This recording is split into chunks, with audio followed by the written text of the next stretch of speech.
I would like to welcome to the show Lea Kayali, an organizer with the Palestinian Youth Movement and their Off Maersk campaign.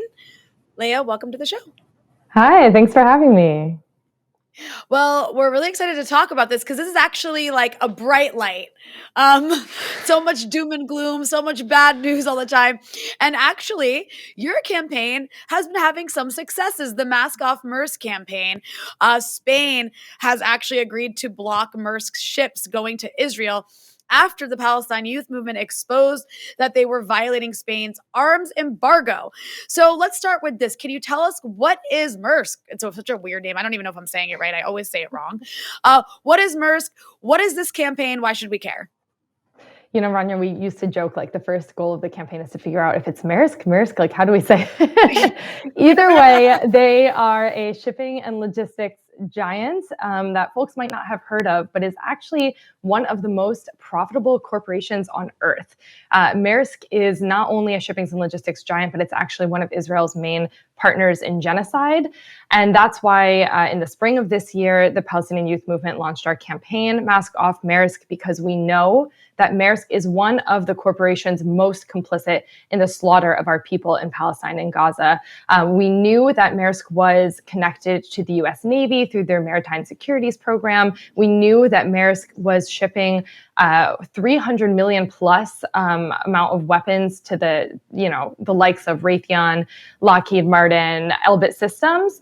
But what our recent research, as you mentioned, was able to expose was the particular commercial lines that Maersk operates to the Israeli Ministry of Defense. So what we uncovered was that over 2,100 shipments in just the last year have gone on Maersk commercial ships to the Israeli Ministry of Defense carrying military cargo. And of those, we found that over 900 of them were flouting the Spanish arms embargo that was launched in May of this year.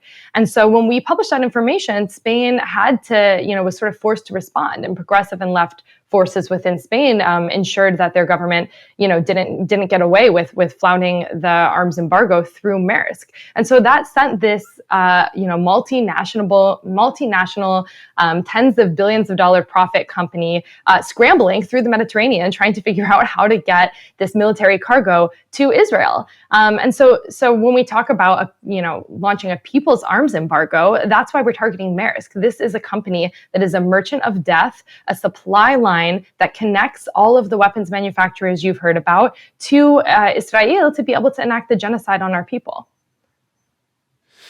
One of the things that I think this campaign has revealed and takes place in the context of, I think, many different campaigns, whether it be like school divestment campaigns, BDS, and people taking on personal boycotts, of just how intertwined and how there's this just massive web of complicity in the Israeli occupation and genocide. So, hats off to you for the research. And by the way, there's a full report with all the different cargo ships and like all the different weights and everything. All the information is out there. But I guess my question to you is, what should people's takeaway be from this? Like, you're hearing, okay, Maersk, I think a lot of people have probably seen the logos in like shipyards or whatever, maybe.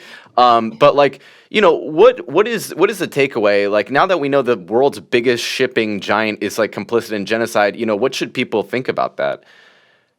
Yeah, I mean, that's a great question, Kay. I think what people should take away from that is that they should feel empowered to actually target this company directly, right? I mean, for a year, I'm Palestinian. I've been watching my people in Gaza emerge from the rubble, dignified with their fists held high, but demanding, where is the world? And for a year, people have been flooding the streets, trying to pressure their governments to sanction Israel, to cut off arms to Israel, to take action against the genocide. But as we know, Western imperialist countries, with the US being the head of the snake, have taken no action because they are partners in genocide. So when we talk about Maersk and we talk about the gains of this campaign, I think it should, show people that we have an opening to actually enact the change we want to see ourselves as organized people around the world. We can cut off the supply line to genocide. We just have to be organized in the right way, targeting the right companies. And this campaign, I think, is one opportunity to do that. Yeah, it certainly requires getting creative because this genocide has gone on for over a year. And it's just, I think, shocked us all because nobody expected this to continue for so long. And I think so much of the world to do so little to stop it. So I think a campaign like this is so unbelievably important. And then I guess my question becomes, who's next? Because this is a massive shipping company. Thank you to our Spanish comrades for abiding by this arms embargo. And I'm sure there's maybe other things they can be doing as well. But then, where do we go from here with Maersk? Like what other arms embargoes exist where we can actually get this to be implemented in other countries if possible? Or are there other companies on the horizon that are going to be targeted in this way? So with regards to Maersk, we know that they're a capital seeking corporation. They're just going to chase profits. And so the goal here is really to change that profit equation for us as organized people to pull Maersk away from the death machine that it is intertwined with. And so in order to do that, we can use these openings like the Spanish arms embargo. But really the great thing about Maersk as a target is that Maersk is everywhere. This is a company, as Kay mentioned, that you may have seen on your highways, in your ports. And the next step for the campaign is really to meet it everywhere it is, and to say that you will not get to traverse our roads and our waters while you remain complicit in a genocide. We saw Moroccan comrades actually take to the streets immediately as soon as it was announced that those complicit ships that were prevented from docking in Spain were actually going to dock in the port of Tangiers in Morocco. So this momentum is already building, and it will only continue to build. We're asking folks to flood the phone lines and the email lines of Maersk complicit officials, but that is just the first step. I mean, this is really a crack in the armor of empire. And so we need to be the wedge that continues to force it open. And we can only do that through sustained pressure against a target like Maersk. One of the things that really gets me about this campaign is it is a fantastic campaign, but it's this is really the job of international bodies. This is it's the United Nations that's supposed to be enforcing something like this, and they have a mandate to. There was a UN resolution that was passed. I think it was it was 124 to 14 or something was the vote, calling for an arms embargo against Israel, but it's not being enforced. And thankfully, thanks to organizers like yourself, it's being enforced in countries like Spain. But I guess my question to you is there needs to be, you're saying, this sort of systemic adoption of this policy. So, I guess, what does that look like, or what really needs to happen on an international level for this genocide to end and for Israel to be held accountable for its crimes? Right. I mean, there are myriad ways that Maersk should already be held accountable for their complicity in genocide, like you said. I mean, all states are under obligations under international humanitarian law.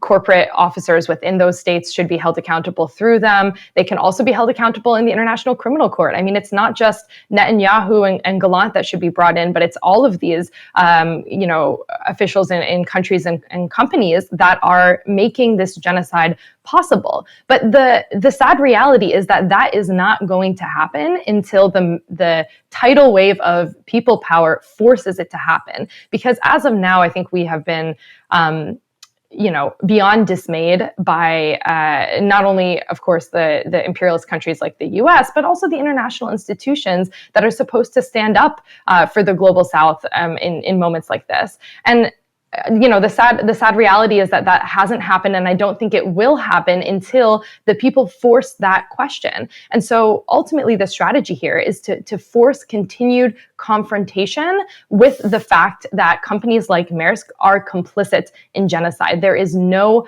hiding or whitewashing from the truth that we've been able to uncover in this recent report, and also, in our months-long campaign.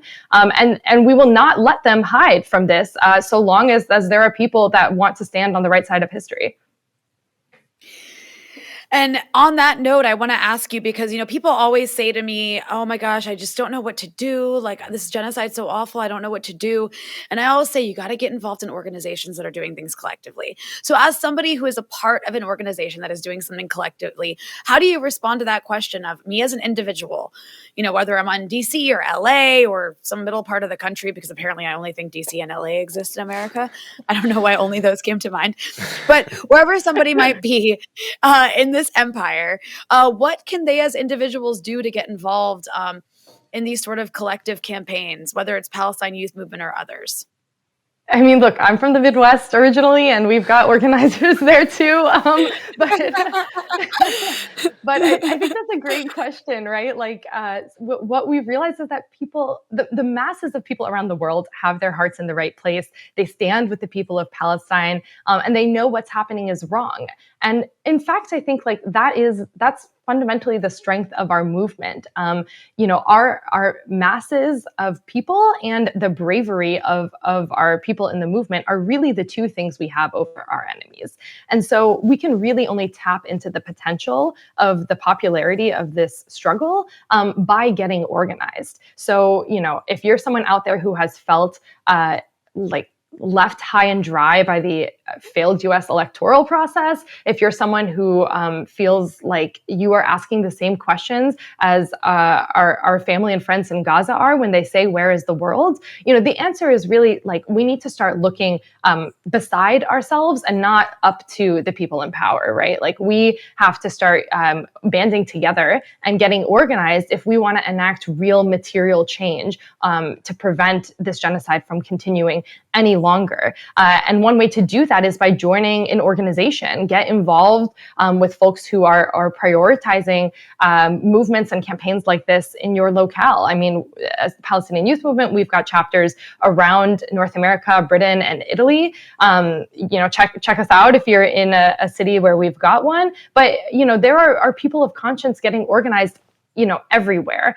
So it's just a matter of finding your people, choosing a campaign that is strategic and winnable, and moving towards it and getting organized. Like I said, this is, I really think folks should see these developments around the Spanish arms embargo and Maersk's scramble to get around our exposing of them as an example of what opportunities wait for us if we just are organized enough to make them happen. Well, Lea Kayali, an organizer with the Palestinian Youth Movement and their Off Maersk campaign, congratulations on this win. I hope to see more of them. Thank you so much for joining us. Thanks so much for having me. Great speaking with you.